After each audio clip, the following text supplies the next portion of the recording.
नमस्कार दोस्तों, आज हम लोग पढ़ेंगे पठार। जो भारत के प्रमुख पठार कौन से हैं उनके बारे में आज हम लोग अध्ययन करेंगे। तो भारत के प्रमुख पठार जो हैं, फर्स्ट क्या है हमारा मालवा पठार, दूसरा क्या है छोटा नागपुर पठार, तीसरा है शिलोंग पठार। अब इनके बारे में हम लोग अधिक से अधिक जानकारी का अध्ययन करेंगे। आइए हम लोग आगे चलते हैं। इसमें क्या क्या होता है, क्या पठार होते हैं, और उसमें और भी चीज़ें आती हैं, जैसे पहाड़ क्या हो गया और पर्वत क्या हो गया। तो इन सारी चीज़ों का अध्ययन हम इस वीडियो में करने वाले हैं।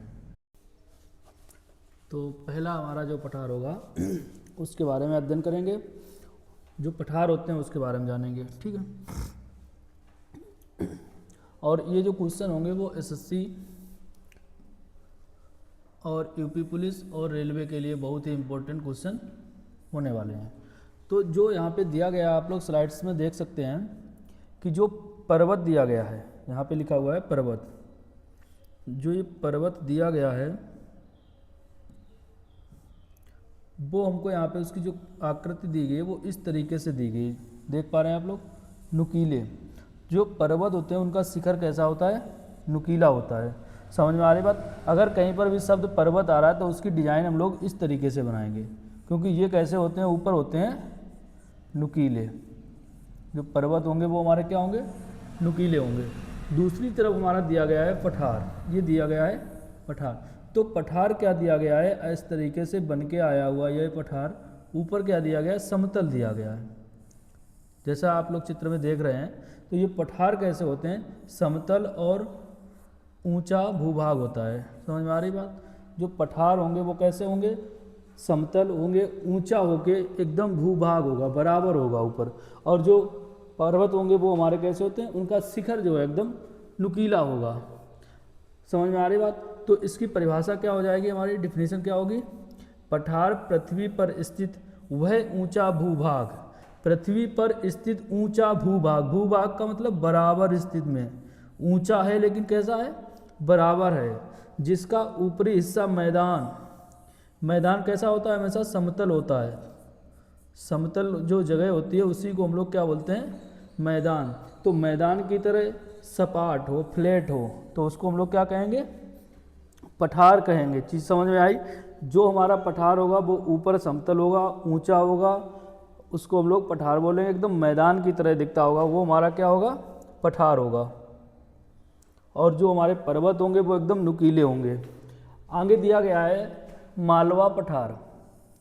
पहला क्या दिया गया यहाँ पे, मालवा पठार। तो बहुत सारे हैं हमारे यहाँ पे, लेकिन हम लोग क्या पढ़ने वाले हैं, मुख्य जो प्रमुख भाग हैं, पठार जो प्रमुख हैं उनके बारे में हम लोग यहाँ पर अध्ययन करेंगे।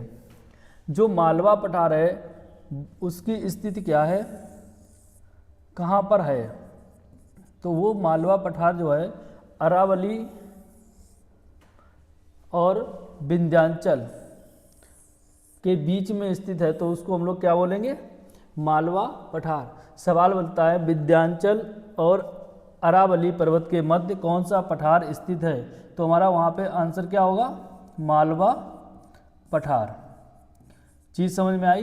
क्वेश्चन बनेगा विंध्याचल और अरावली पर्वत के मध्य में कौन सा पठार स्थित है, या फिर मालवा पठार किनके बीच में स्थित है, तो हमारा उत्तर क्या होगा, विंध्याचल और अरावली।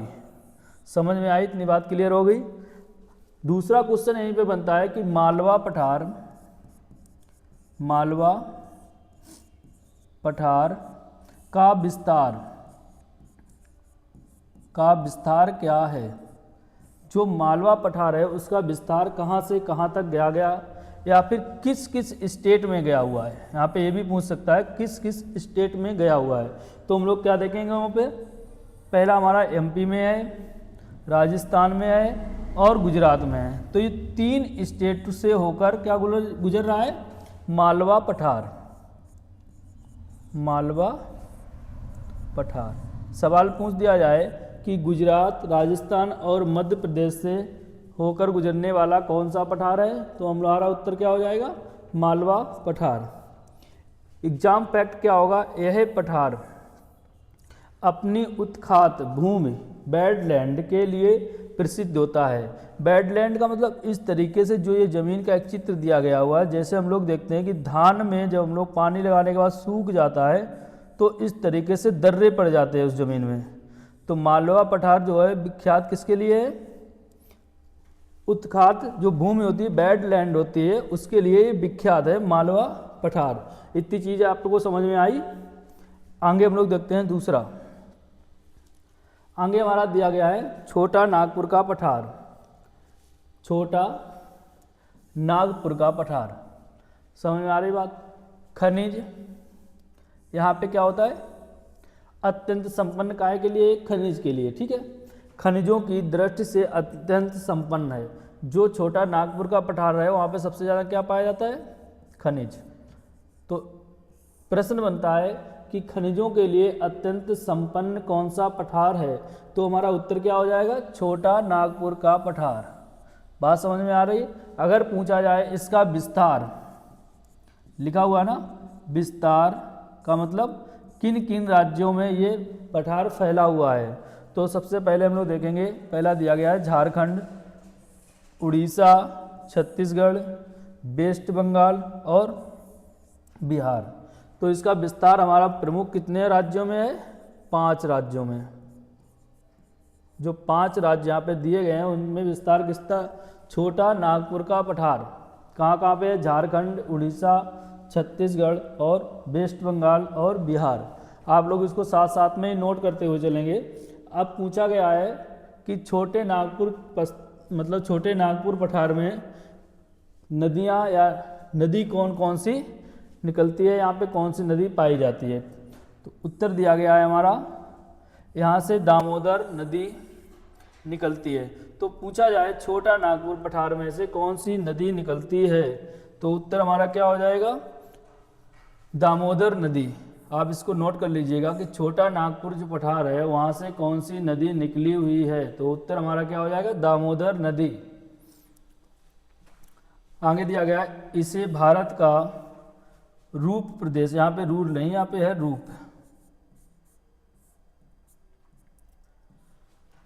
रूप प्रदेश कहते हैं। छोटा नागपुर पठार जो है उसको भारत का क्या कहते हैं? रूप प्रदेश कहते हैं। हाईएस्ट पीक मतलब सबसे ज़्यादा ऊंचाई इसमें क्या है? पारसनाथ। पारसनाथ की ऊंचाई कितनी है? 1365 मीटर। जो 1365 मीटर है ये किसकी ऊंचाई है? छोटा नागपुर पठार के अंतर्गत आता है क्या? पारसनाथ। क्वेश्चन बनता है कि छोटा नागपुर पठार में सबसे ऊंची चोटी को क्या कहते हैं, तो उत्तर हमारा क्या हो जाएगा? पारसनाथ। समझ में आ रही बात? जैसे ही क्वेश्चन दिया जाए उसको इसी जो थ्योरी दी गई है इसी में से हम लोग को ढूंढना होता है। विस्तार पूछ दिया जाए कितने राज्यों में, तो उसका उत्तर 5 हो जाएगा। कौन कौन से राज्यों में उनके हम लोग नाम लिख देंगे? झारखंड, उड़ीसा, छत्तीसगढ़, वेस्ट बंगाल और बिहार। सबसे ऊंची चोटी पूछ देगा तो हम लोग क्या कर देंगे? पारसनाथ। आगे देखेंगे, आगे दिया गया है शिलांग पठार। शिलांग पठार, यहाँ पे जो भी पठार का सिंबल दिया जा रहा है देख रहे हैं हम लोग, सभी क्या दिए गए? नुकीले दिए जा रहे हैं। आगे देखेंगे, इसमें जो है पाए जाने का जो मेघालय में है कार्बी एंगलोंग पठार। कार्बी एंगलोंग पठार मेघालय में पाया जाता है। शिलांग पठार के अंतर्गत हमारे जो पहाड़ियाँ आएंगी उसका नाम क्या होगा? नंबर 1 होगा गारो, नंबर 2 खासी, नंबर 3 जयंतियाँ। तो मुख्य पहाड़ियाँ जो इसके अंतर्गत आएंगी वो आएंगी हमारी गारो, खासी और जयंतियाँ। दूसरा नीचे शब्द एक दिया गया मेघालय। मेघालय में क्या है? एक छोटा सा पठार पाया जाता है, उसका नाम लिखा गया है यहाँ पे कार्बी एंगलोंग का पठार। तो शिलांग पठार के अंतर्गत आता है हमारा मेघालय, और मेघालय के अंतर्गत हमारा आता है एक कार्बी एंगलोंग का पठार। समझ में आ रही बात? इसमें इम्पोर्टेंट बात यह है कि जो ये शिलांग पठार है वो हिमालय का नहीं है। सबसे बड़ी बात यहाँ पे ये है कि जो शिलांग पठार है वो हिमालय का नहीं है, बल्कि क्या दिया गया है? प्रायद्वीप पठार है। जो शिलांग पठार है वो हिमालय का नाव के किसका है, प्रायद्वीपीय पठार है, ठीक है, उसका एक भाग होता है, उसको बोलते हैं प्रायद्वीपीय पठार। तो शिलांग पठार एक जो हमारे पठार हैं उनसे बिल्कुल भिन्न है, क्योंकि ये हिमालय का पठार नहीं है, किसका है, प्रायद्वीपीय पठार है। आगे देखेंगे, यहाँ पे हम लोगों को दिया गया है सुंडा जल संधि। सुंडा जल संधि यहाँ पे दिया गया है। तो जो सुंडा जल संधि है वो सुमात्रा जल संधि और जावा के बीच पाया जाता है। जो जावा जल संधि और सुमात्रा जल संधि है उसके बीच में हमारा क्या पाया जाता है, सुंडा जल संधि। और इसका काम क्या होता है, इसका काम है हिंद महासागर को और जावा सागर को आपस में जोड़ने का काम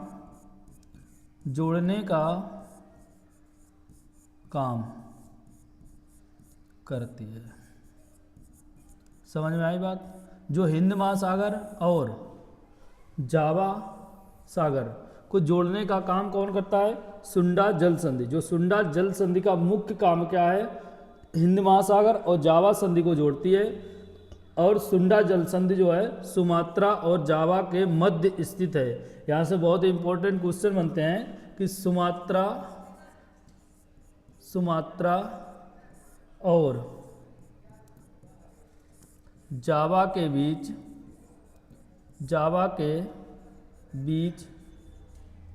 हिंद महासागर और जावा सागर को जोड़ने वाली संधि का क्या नाम है? तो हमारा राइट आंसर क्या होगा, सुंडा जल संधि। समझ में आ रही बात? हिंद महासागर और जावा सागर को जोड़ने वाली जो संधि है वो हमारी है सुंडा जल संधि। आगे देखेंगे, जो पठार है वो हमारा क्या है, मालवा पठार, छोटा नागपुर का पठार और शिलांग पठार। इनकी स्थिति क्या है, अरावली पर्वत विंध्याचल के बीच, ठीक है। और इनका विस्तार है एमपी, राजस्थान और गुजरात में ये पाए जाते हैं। और इसका मुख्य कार्य क्या, विशेषता क्या है, उत्ख्यात भूमि मतलब बैड लैंड। मैंने बताया था ना कि जमीन ना बैड होती है, अच्छी नहीं होती है। जैसे धान में हम लोग देखते हैं कि सूख जाता है तो उसमें दरारें पड़ जाती हैं। छोटा नागपुर झारखंड, उड़ीसा, छत्तीसगढ़, वेस्ट बंगाल और बिहार में इसका विस्तार है। भारत का क्या है, रूपरेखा, रूप प्रदेश कहा जाता है। भारत में इसको क्या कहते हैं, रूप प्रदेश कहा जाता है। हाईएस्ट पीक क्या है इसकी, 1365 मीटर। पारसनाथ इसका नाम है। शिलांग पठार क्या है, मेघालय में पाया जाता है। इसके पहाड़ जो है, पहाड़ियों के नाम गारो, खासी, जयंतिया हैं, ठीक है। इसका एक क्या विशेषता है, प्रायद्वीपीय पठार है। समझ में आ रही है, प्रायद्वीपीय पठार का एक भाग होता है।